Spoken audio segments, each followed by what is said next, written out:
So, hello mga kabangers! Another day is another budol na naman. And as you can see, ay meron po tayo ditong makikitang ink para sa ating HP printer.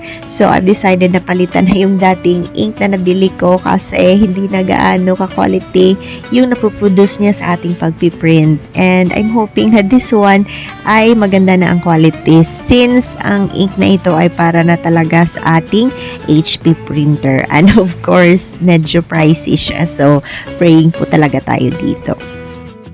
So, mga kabangers, yung nabudol po natin na ink ay isang set na po. So, sa isang set ay meron na pong 4 colors. So, complete colors na po yun. Yung yellow, cyan, magenta, at yung black.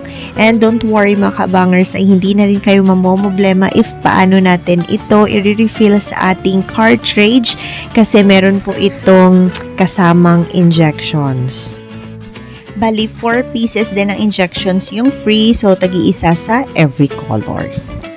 Actually, meron pa siyang ibang kasama na hindi ko alam if saan siya gagamitin. So, if ever nabibili kayo nito, ay kayo na po ang bahala kung paano nyo alamin kung para saan yan gagamitin. So, yan lang po mga kabangers. Ilalagay ko na lang sa comment section or sa description yung link if ever na magustuhan yung product.